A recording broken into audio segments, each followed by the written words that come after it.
Hi friends, గత శ్లోకంలో బ్రహ్మదేవుడు మనకు యజ్ఞం అనే వరాన్ని ఇచ్చారని తెలుసుకున్నాం కదా. మరి ఆ యజ్ఞం చేయడం వల్ల మనకు వచ్చే లాభం ఏంటి?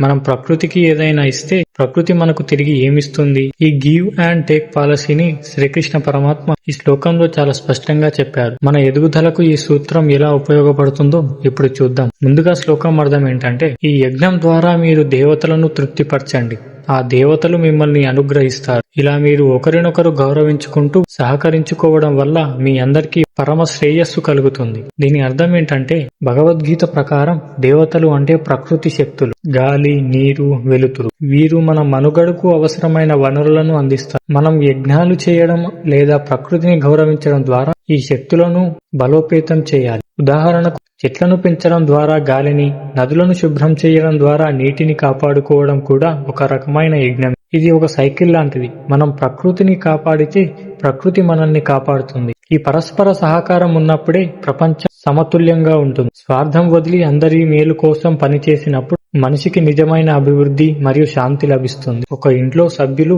ఒకరి అవసరాలను ఒకరు గుర్తించి సహకరించుకుంటే ఆ ఇల్లు స్వర్గంలా మారుతుంది. ఒక యజమాని తన పనివారి క్షేమం కోరితే ఆ పనివారు సంస్థ అభివృద్ధి కోసం కష్టపడతారు.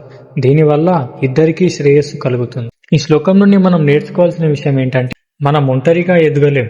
మన చుట్టూ ఉన్న ప్రకృతిని, వ్యక్తులను గౌరవించినప్పుడు మనం ఉన్నత స్థితికి చేరుకుంటాం. ప్రకృతి పట్ల కృతజ్ఞతతో ఉండండి. మీకు సహాయం చేసే ప్రతి ఒక్కరిని గౌరవించండి. సహకారం అనేది విజయానికి అసలైన రహస్యం అని గుర్తుంచుకోండి. మనం ప్రకృతికి ఇచ్చే గౌరవమే మనకు దీవెనలుగా తిరిగి వస్తుంది. ఒకవేళ మనం ప్రకృతి నుండి అన్నీ పొంది తిరిగి ఏమీ ఇవ్వకపోతే ఏమవుతుంది?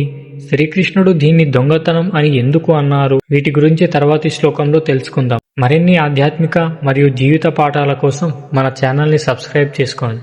జై శ్రీకృష్ణ.